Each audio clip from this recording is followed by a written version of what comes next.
Welcome back to the workshop. So we got a little present from the UK the other day and it's very exciting.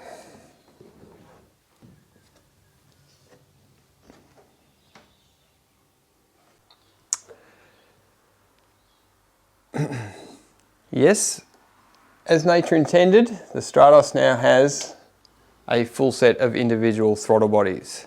It's a Gen V brand set of throttle bodies and inlet runners from the UK.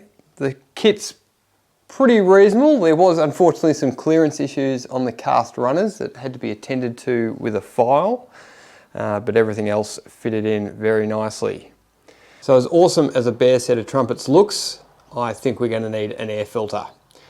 So that's the job for today. Build an airbox and air filter arrangement. I'm thinking two separate airboxes, one at each side, with sort of a flat filter, and then hopefully introduce some cool air into the system via the rear hatch. That'll be stage 2. So I think it's into the fab area and spend some quality time with the bender. So I've completed all the marking out of one of the airboxes. We just need to cut it out. Then I think we'll take it over to the mill, drop the hole saw through, and then we'll hit it with the bender, or at least bend it with the bender. Now we need to punch some holes through here for the inlets into what will hopefully become the base of the airbox. Want these hole positions and sizes to be quite accurate, so this hole saw is very much undersized and we'll finish it off with a file later on, but this will get us started.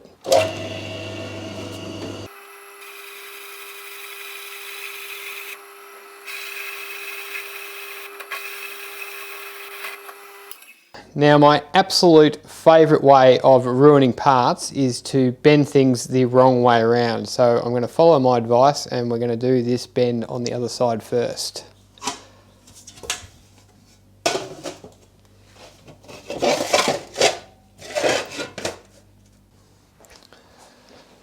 Just need a small tweak on this one, only about 5 degrees. So this next bit's going to be a little bit tricky. We've got a number of bends, all of different angles, and they all need to be very accurate.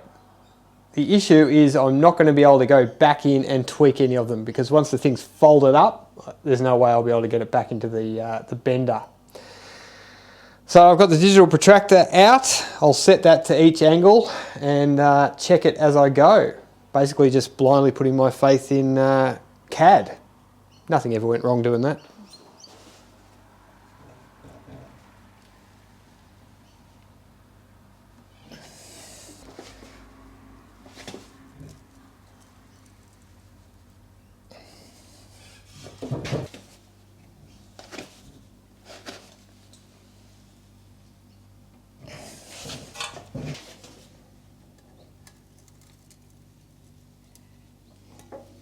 So no complete disasters, I think. So that was all just bent based off the CAD model angles. So we should end up with a gap from here to here of 130 millimeters. Yeah, I'll take that. All right, looking good at this stage. Next thing we need to do is finish off all the mounting holes and then clean up all the ports so that they're nice and flush with the throttle bodies. To mark all the mounting holes, I've machined up a little M5 stud with a point on it and a screwdriver slot so I can screw them into each hole and then transfer its location onto the airbox, or what will soon become the airbox. It's just an air plate at the moment, really. Now, as we don't have anything to align the plate angularly at the moment, I'll scribe a bit of a line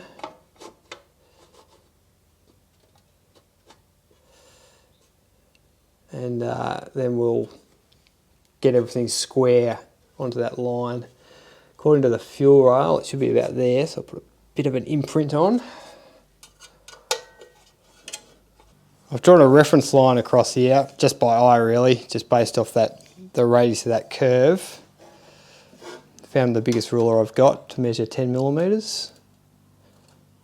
And so yeah, the center of that hole is about 10 mil off that reference line. Here is the line we've scribed with that insert. 10 mil, which is a couple of mil off from where we were, but we want it to be square. Mark it there. Drill that hole. Carry on.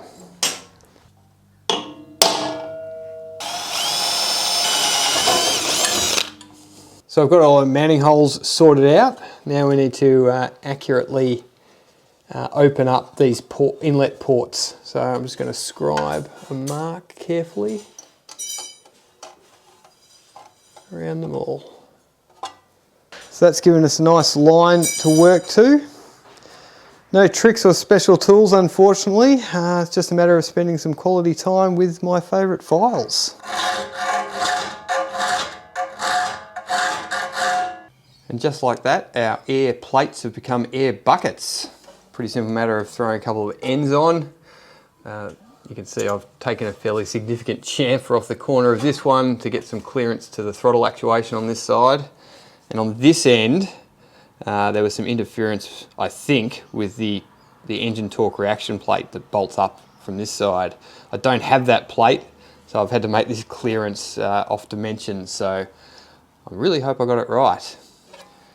Now, I know they look pretty big, and that's because they are pretty big, but there was reasons for that. First off, I wanted to get as much surface area as possible because the plan is to run some of this ITG air filter foam on each side. So I want to get as much surface area as I could for that foam. I'll be making some sort of little caddies for the foam to slide into that can then get dropped into the air boxes. I don't have the aluminium channel I need for that, so I'll move on to the next part, which is the next reason why they look big. They've obviously come up quite high. The height of these two air boxes is the deck height of the hood. So the plan is to create a bit of a cold air intake that just drops down on top of the air boxes when you close the hood down. So let's take a look at that next. Unlike the Alpha, which was just a simple matter of removing one of the 4 headlights to gain some really good cold air access for the engine, all I've really got available are these 2 little side vents. I believe Group 4 cars ran something similar. It's definitely not ideal, but a bit of cold air from here is going to be a hell of a lot better than the relatively hot air that's going to be surrounding the engine. So we need to try and get a passageway for the air from these side vents to our air boxes. So this first bit's going to be a bit tricky. Turns out there's not a huge amount of triangle cold air intake tubing available. So we need to create a bit of a cowling that funnels the air into an area that we can take off with some nice normal round tubing. Spent far too long in CAD with little bits of cardboard to create a template. So basically went through and built it up out of separate parts, taped it all together, traced that around on a single piece of cardboard,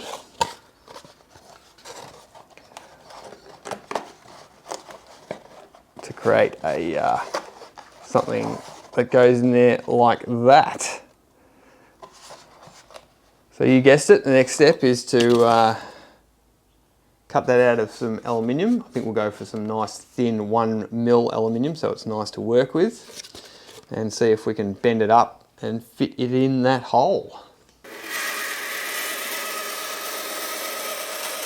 Similar to the airbox, I've taken some measurements of the cardboard template to give me some angles to work from, and if you add these together, 106, 124, so that's 230, plus 120, you get 350, and that means absolutely nothing.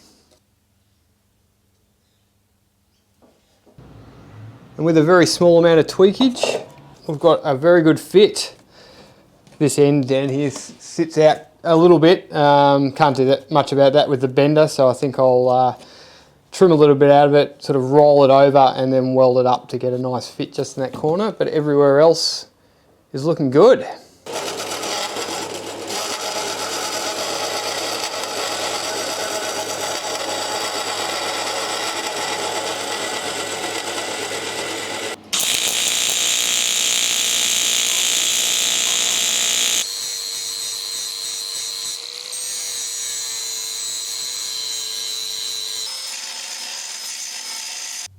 We're done. Just need to do the other side. Well, that was easy. Now I don't want to attach them yet because that's going to be quite permanent, and we still need to cut some big holes in the sides here for the air to obviously get out into our little hood. So I think the next thing we'll do is work on our top cover. So you can probably see where I'm going with all this, but now that we've got, hopefully, some cool air access around about this location, I want to cut out this section of fiberglass, and then I'll create a little frame, partially out of this lovely piece of 15 by 15 aluminium square section, running across one of those sections across there, one section across there, and then have a profiled hood that sits something like that. It's got to be fairly low profile to get under this Venetian blind section. So it'll be made up of two sides, two top sections, and a big bit of 3-inch aluminium tube that I'll cut the center section out of, but it'll leave me two 3-inch snouts, one at each end, to attach the air hose to. So let's go and make that.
And just like that, she's in.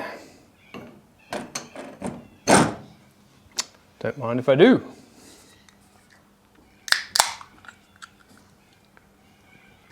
Also knocked up a couple of little air hose duct ports.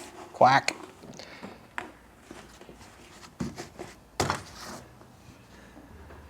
So from the underside, you can see I've cut quite a bit of fiberglass out. I've also, you might have noticed, done a fair bit of prep work, removed all the gel coat from the top side because I'm going to fiberglass where I can to sort of incorporate the aluminium part into this whole hood. You can see the little separator plate. So we've got two nice rectangles here that will connect to our two separate air boxes, and a nice lip all the way around to attach some foam to help divert that nice cool air into our air boxes. Also off camera, I've knocked up the two air filter cartridges. I did it off camera because it was a pretty simple job once I'd got the aluminium channel that I needed.